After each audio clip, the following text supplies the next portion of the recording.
கடந்த ஒரு 4 நாளா இதில் கடந்த ஒரு 4 நாளா டெல்லியில் பாராளுமன்றத்தில் இளைஞர்களின் மாணவர்களின் பேப்பர் லீக் விஷயமாக ஒரு பெரிய ஒரு போராட்டம். இது மாணவர்களோட போராட்டம், இளைஞர்களோட போராட்டம். அவங்களுடைய கோரிக்கை 2. ஒன்று, கிட்டத்தட்ட 20 மாணவர்கள் அவங்க சூசைட் பண்ணி உயிர் இழந்திருக்காங்க. அதற்கு யார் பொறுப்பு? அது பொறுப்பு எடுத்துக்கணும். அதாவது மந்திரி அவர்கள் ராஜினாமா செய்ய வேண்டும் அப்படின்ற ஒரு கோரிக்கை. 2வது, இந்த பேப்பர் லீக் இனிமேலேருந்து எப்படி வராம இருக்கிறதுக்கு என்ன மசோதா எடுத்துட்டு வருவீங்க, என்ன திட்டம்? இது 2 கோரிக்கை. காங்கிரஸ் கட்சி எங்க தலைவர் ராகுல் காந்தியின் தலைமையில் நாங்க மாணவர்களின் கோரிக்கையை சப்போர்ட் செய்யறோம். அதுக்காக நாங்க பாராளுமன்றத்தில் போராட்டம் எடுத்தோம். எங்களுக்கு பாராளுமன்றத்துக்கு ஆக்சஸ் உண்டு. அதை யூஸ் பண்ணி நாங்க மாணவர்களுக்காக சப்போர்ட் செய்யறோம். என்ன செய்யறோம்? நாங்க மாணவர்கள் என்ன கேட்கிறாங்களோ அதை நாங்க திருப்பி வலியுறுத்துறோம்.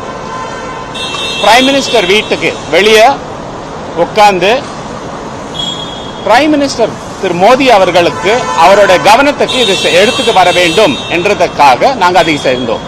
நேற்று எங்க தலைவர் ராகுல் காந்தியின் வீட்டிலிருந்து மகாத்மா காந்தி கொல்லப்பட்ட இடம் காந்தி ஸ்மிருதி அங்க நடைப்பயணமாக செல்லலாம் அப்படின்னு நாங்க நினைச்சோம். ஆனா செய்ய விடல.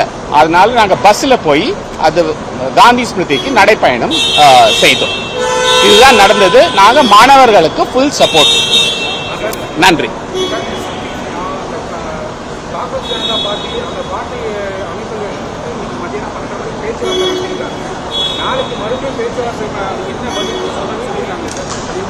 பாருங்க, மாணவர்களின் கோரிக்கை ரொம்ப ஸ்ட்ராங்கா இருக்கு. என்னது பொறுப்பு? 20 பேர் இறந்திருக்காங்கன்னா அதுக்கு பொறுப்பு யாராவது எடுத்துக்கணும். அது பொறுப்பு யார் எடுத்துப்பாங்க? மினிஸ்டர் தர்மேந்திர பிரதான் ராஜினாமா செய்ய வேண்டும். அதுல ரொம்ப தெளிவா இருக்காங்க. அது இதுவரைக்கும் மோடி அரசு அதை ஒப்புக்கொள்ளவில்லை. அதுதான் உண்மை. அதுதான் நடந்துச்சு இன்னைக்கு 12:30 மணி மீட்டிங்ல.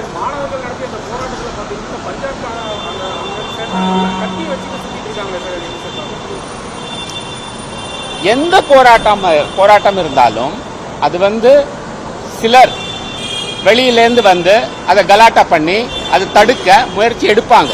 எந்த போராட்டம் அப்படி சில பேர் உள்ள இதை செய்யறாங்களே, அதுல இருந்தே தெரியுது இந்த போராட்டம் எவ்வளவு சக்சஸ்ன்னு.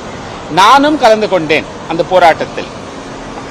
ஒரு திங்கட்கிழமை நானும் போய் மாணவர்களோட போய் ரொம்ப தெளிவா இருந்துச்சு. மாணவர்கள் எந்த இதுவும் இல்லாம அவங்க வெறும் அவங்களோட கோரிக்கைக்காக தான் வராங்க. இதுதான் ஆங்கிலத்தில் ஆர்கானிக் ப்ரொடெஸ்ட் அப்படின்னுவோம்.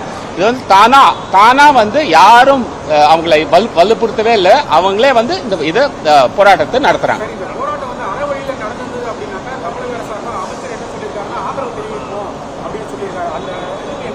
என்ன சொல்லியிருக்காரு?